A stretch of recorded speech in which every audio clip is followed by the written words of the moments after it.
लाली की जय, सनातन धर्म की जय, कृष्ण कन्हैया की जय। आज बहुत प्यारी सी आध्यात्मिक कथा आपके लिए लाए हैं।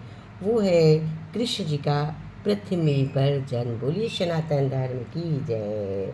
शुरू करते हैं आध्यात्मिक कहानी में कृष्ण जी का पृथ्वी पर आगमन।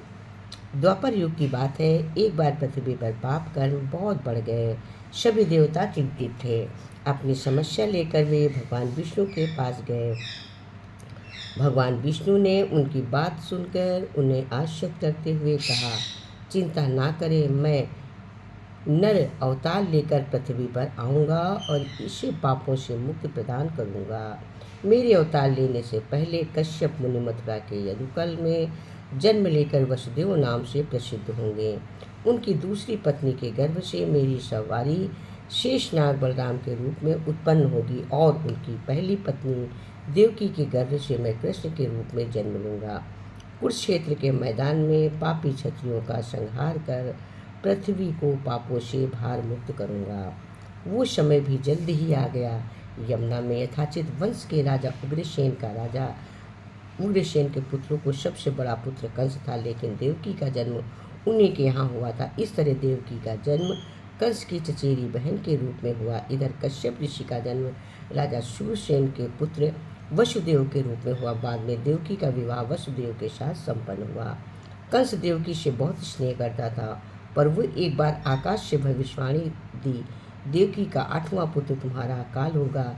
तुम्हारी मृत्यु उसी के हाथों निश्चित है। बस उसी दिन से कृष्ण देवकी को मारने के लिए उद्यत हो गया। इस घटना से चारों तरफ हाहाकार मच गया। अनेक योद्धा वासुदेव का साथ देने के लिए तैयार हो गए, पर वासुदेव युद्ध नहीं चाहते थे। उन्होंने कंस को भरोसा दिलाया, देवकी के किसी बच्चे को जन्म लेते ही मैं आपको सौंप दूंगा, मैं आपको दे दूंगा। वसुदेव झूठ नहीं बोलते थे। कंस ने उनकी बातों पर भरोसा कर लिया। उनके समझाने पर कंस का गुस्सा तो शांत हो गया, पर उसने वसुदेव और देवकी को कारागार में डाल दिया और सख्त पहरा बैठा दिया। वसुदेव को और देवकी पत्नी दोनों को कारागार में डाल के और पहरा लगवा दिया। जैसे ही देवकी की प्रथम पुत्र को जन्म दिया, वसुदेव ने उसे कंस के हवाले दे दिया। कंस ने उसे चट्टान पर पटक कर मार डाला। इस तरह उसने देवकी के 6 पुत्रों को मार डाला। पुत्र पुत्री दोनों हुए, सबको मार डाला। देवकी के 7वीं संतान बाल गर्भवती होने पर शेषनाग अपने अंश में उसके गर्भ में पधारे।